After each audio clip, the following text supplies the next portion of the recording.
আসসালামু আলাইকুম। আশা করছি সকলেই ভালো আছেন। টকেটিভ কোডারের পক্ষ থেকে ওয়ার্ডপ্রেস ডিজাইন কোর্সে সকলকে স্বাগতম। শুরুতেই জেনে নেওয়া যাক কোর্সটিতে কী কী বিষয় থাকছে। প্রথমেই জানবো ওয়ার্ডপ্রেস কী, কেন আমরা ওয়ার্ডপ্রেস শিখব। এরপর দেখব বিখ্যাত কোন কোন প্রতিষ্ঠান ওয়ার্ডপ্রেস ব্যবহার করছে। সবচেয়ে গুরুত্বপূর্ণ বিষয় wordpress.com এবং wordpress.org এই দুটির মধ্যে পার্থক্য বুঝব। এরপর জানবো ওয়ার্ডপ্রেস শুরু করতে আমাদের কী কী বিষয় জানা প্রয়োজন। ওয়ার্ডপ্রেস ড্যাশবোর্ড পরিচিতি অর্থাৎ একটি ওয়েবসাইটের ব্যাকএন্ড কিংবা অ্যাডমিন প্যানেল সম্পর্কে বিস্তারিত আলোচনা করব। ওয়ার্ডপ্রেস ব্যবহার করে সম্পূর্ণ একটি রেসপন্সিভ ওয়েবসাইট তৈরির মাধ্যমে আমরা হাতে কলমে ওয়ার্ডপ্রেস শিখব। চলুন শুরু করা যাক।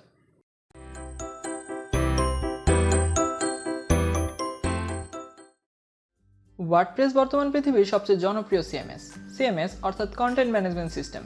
সিএমএস এর মাধ্যমে কোনো ধরনের কোডিং জানা ছাড়াই আপনি যে কোনো ধরনের ওয়েবসাইট তৈরি ও তার রক্ষণাবেক্ষণ করতে পারবেন। বর্তমান পৃথিবীর সার্ফিং ওয়েবের প্রায় 1/3 ওয়ার্ডপ্রেস দিয়ে তৈরি করা। বুঝতেই পারছেন এটা কতটা গুরুত্বপূর্ণ। এবার আসা যাক ওয়ার্ডপ্রেস কেন শিখবেন। এতক্ষণে হয়তো কেউ অনুমানও করতে পারছেন ওয়ার্ডপ্রেস কেন শিখবেন। সমগ্র পৃথিবীর জানা অজানা প্রায় 38.8% ওয়েবসাইটের যোগানদাতা এই ওয়ার্ডপ্রেস। বড় বিষয় হলো বিভিন্ন ধরনের ওয়েবসাইট এই ওয়ার্ডপ্রেস ব্যবহার করে আপনি তৈরি করতে পারবেন, যেমন social media website, e commerce website, blog কিংবা পোর্টফোলিও। এ পর্যায়ে দেখব বিখ্যাত কোন কোন প্রতিষ্ঠান ওয়ার্ডপ্রেস ব্যবহার করে তাদের ওয়েবসাইট তৈরি করেছে। এদের মধ্যে অন্যতম whitehouse.gov, মাইক্রোসফটের অফিসিয়াল ব্লগ techcrunch.com এবং বিবিসি আমেরিকা। নতুনদের প্রায় একটি সমস্যার সম্মুখীন হতে দেখা যায়, কোনটি ব্যবহার করব, wordpress.com নাকি wordpress.org। বেশিরভাগই মনে করেন যে wordpress.com এবং wordpress.org একটি ব্যবহার করলেই হলো। বিষয়টি কিন্তু মোটেই তা নয়। এ সম্পর্কে ভালো ধারণা না থাকলে পরবর্তীতে বিপাকে পড়তে হবে। প্রথমেই আমরা জানব wordpress.com সম্পর্কে। wordpress.com ফ্রি, তবে সর্বোচ্চ 3 GB পর্যন্ত হোস্টিং ব্যবহার করতে পারবেন। এতে একটি ফ্রি ডোমেনও পাবেন। আসলে এটাকে ডোমেন না বলে সাবডোমেন বলাই ভালো, কারণ বিনামূল্যে হবার দরুন আপনার সাইটের নামের সাথে wordpress.com এর মেইন ডোমেনটি যুক্ত থাকবে। এতে আরও পাবেন নিয়মিত অটোমেটিক মেইনটেনেন্স সুবিধা। তবে এতে সুবিধার থেকে অসুবিধার পরিমাণই বেশি। যে কোনো সময় আপনার প্রিয় সাইটটি ডিলিট হয়ে যেতে পারে। অতিরিক্ত থিম কিংবা প্লাগইন আপনি ব্যবহার করতে পারবেন না। আপনি যদি অতিরিক্ত সুবিধা পেতে চান তবে আপনাকে তা ক্রয় করে নিতে হবে। অপরদিকে ওয়ার্ডপ্রেসের .org সংস্করণটি ব্যবহারের ক্ষেত্রে তেমন কোনো সীমাবদ্ধতা নেই। wordpress.com এর মতো wordpress.orgও ফ্রি, তবে এটি ওপেন সোর্স, অর্থাৎ যে যেমন খুশি নিজের প্রয়োজন মতো এটিকে পরিবর্ধন করে ব্যবহার করতে পারবে। এক্ষেত্রে আপনাকে শুধু নিজের ওয়েবসাইটের জন্য বাইরে থেকে ডোমেন ও হোস্টিং এর ব্যবস্থা করতে হবে। এখন আলোচনা করব ওয়ার্ডপ্রেস শিখতে কি কি প্রয়োজন হবে। আমাদের প্রয়োজন পড়বে একটি অ্যাপাচি ওয়েব সার্ভার, হতে পারে সেটি লোকাল ওয়েব সার্ভার কিংবা লাইভ ওয়েব সার্ভার। আমরা সাধারণত লোকাল ওয়েব সার্ভারে কাজ করব, তবে আমরা লাইভ ওয়েব সার্ভারে কিভাবে কাজ করতে হয় সেটিও দেখাবো। লাগবে ওয়ার্ডপ্রেস সফটওয়্যার। প্রয়োজন পড়বে HTML ও CSS এর মৌলিক ধারণা। কেউ যদি PHP এবং MySQL সম্পর্কে পূর্ব থেকেই অবগত হয় তবে তার জন্য আরও সহজ হবে। HTML, CSS, PHP এবং MySQL কোনোটি যদি কেউ নাও জানেন তাও কোনো অসুবিধা হবে না। আমরা আমাদের কাঙ্ক্ষিত ওয়েবসাইট অনায়াসেই তৈরি করতে পারবো। তো চলুন বেশি বকবক না করে আমাদের প্রয়োজনীয় উপকরণগুলো ডাউনলোড করে নিই। প্রথমেই আমরা যে কোনো একটি ওয়েব ব্রাউজার ব্যবহার করে গুগল থেকে জ্যাম্প ডাউনলোড করব। এর জন্য আমাদের ব্রাউজারের অ্যাড্রেস বারে জ্যাম্প লিখতে হবে। লিখে সার্চ করলে প্রথমেই জ্যাম্পের অফিসিয়াল ওয়েবসাইট apachefriends.org চলে আসবে। যেহেতু আমরা উইন্ডোজে কাজ করব তাই আমরা উইন্ডোজের জন্য কাঙ্ক্ষিত ফাইলটি ডাউনলোড করে নিব।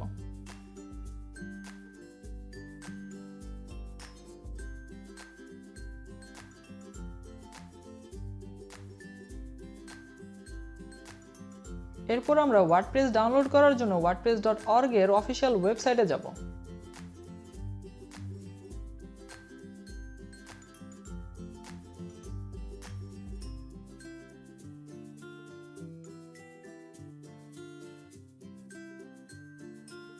ডান পাশে উপরে গেট ওয়ার্ডপ্রেস বাটনে ক্লিক করে ওয়ার্ডপ্রেস ডাউনলোড করে নিব।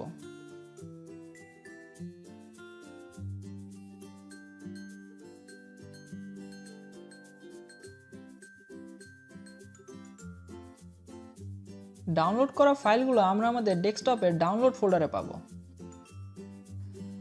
এই যে দেখুন, আমাদের কাঙ্ক্ষিত সফটওয়্যারগুলো ডাউনলোড করা হয়ে গেছে।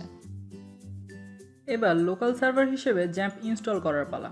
ধরে নিচ্ছি সকলেই প্রয়োজনীয় ফাইলগুলো এরই মধ্যে ডাউনলোড করে নিয়েছেন।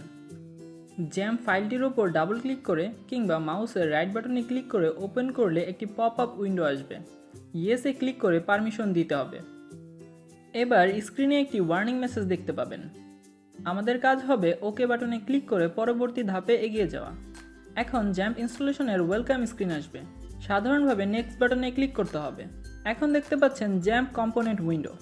জ্যাম্প ইনস্টলেশনের সাথে সাথে যে জিনিসগুলো আপনার সিস্টেমে ইনস্টল হবে, যেমন MySQL, PHP, MyAdmin ইত্যাদি আপনি চাইলে এখান থেকে নির্ধারণ করে নিতে পারবেন। প্রাথমিকভাবে আমরা এখানে কোনো পরিবর্তন না করে নেক্সট বাটনে ক্লিক করব এবং সামনে এগিয়ে যাব। এবার জ্যাম্প ইনস্টলেশনের ফোল্ডার সিলেক্ট করার পালা। আপনি ইচ্ছে মতো সিস্টেমের যে কোনো স্থানে জ্যাম্প ইনস্টল করতে পারেন। তার জন্য আপনাকে এই ছোট্ট ফাইল আইকনটিতে ক্লিক করতে হবে। যেহেতু আমরা সবে ওয়ার্ডপ্রেস শিখতে চলেছি, তাই যেমন আছে তেমনই রাখবো। তবে পরবর্তীতে নিজে নিজে চেষ্টা করতে ভুলবেন না কিন্তু। এখন নেক্সট বাটনে ক্লিক করলে দেখতে পাবেন ডিফল্ট ভাষা হিসেবে ইংরেজি দেওয়া আছে, তাই কোনো কিছু পরিবর্তন না করে আবার নেক্সটে ক্লিক করব। এবার এই টিকটা উঠিয়ে দিয়ে আবার নেক্সটে ক্লিক করুন, নইলে এটা আপনাকে bitnami.com-এ নিয়ে যাবে। শেষবারের মতো নেক্সটে ক্লিক করলে ইনস্টলেশন প্রসেস শুরু হয়ে যাবে। জ্যাম্প ইনস্টল হতে কিছুটা সময় লাগবে। আমাদের ভিডিওটি যদি ভালো লেগে থাকে, এই সুযোগে চ্যানেলটি সাবস্ক্রাইব করে বেল বাটনে ক্লিক করে আমাদের পরিবারের সদস্য হয়ে আসুন।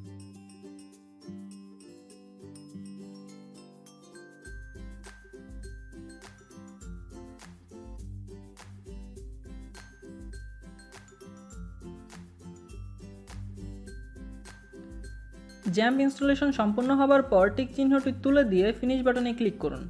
আমাদের কাজ শেষ। এবার পরীক্ষা করার পালা। তার জন্য উইন্ডোজের স্টার্ট বাটনে ক্লিক করে স্ক্রল করে একেবারে নিচের দিকে আসলে জ্যাম্প নামের একটি ফোল্ডার দেখতে পাবেন। তাতে ক্লিক করার পর জ্যাম্প কন্ট্রোল প্যানেল নামে একটি ফাইল দেখতে পাবেন। ফাইলটি ওপেন করুন। এটি আমাদের লোকাল সার্ভারের কন্ট্রোল প্যানেল। এখানে অ্যাপাচি ও MySQL এই দুটি জিনিস আমাদের লাগবে।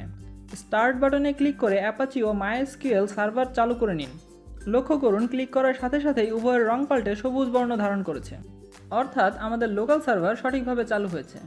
কিন্তু সার্ভার ঠিকঠাক কাজ করছে কিনা তা জানতে হলে যে কোনো একটি ব্রাউজারের অ্যাড্রেস বারে গিয়ে লিখুন লোকাল হোস্ট অথবা 127.0.0.1 এবং এন্টার চাপুন।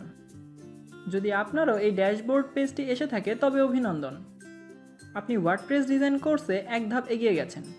যদি কারো সমস্যা হয় তবে ভিডিওর কমেন্ট বক্সে কমেন্ট করতে ভুলবেন না। প্রতিবার কাজ শেষে সার্ভারটি আমাদের বন্ধ করে রাখা উচিত। সেজন্য আমাদের সার্ভারের কন্ট্রোল প্যানেলে ফিরে যেতে হবে।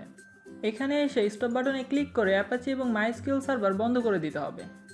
আগামী পর্বে আমরা শিখব কীভাবে লোকাল সার্ভার এবং লাইভ সার্ভারে ওয়ার্ডপ্রেস ইনস্টল করতে হয়। সে বিষয়ে বিস্তারিত আলোচনা করব। অটোমেটিক পদ্ধতি এবং ম্যানুয়াল পদ্ধতি উভয় পদ্ধতিতেই আমরা ওয়ার্ডপ্রেস ইনস্টলেশন শিখব।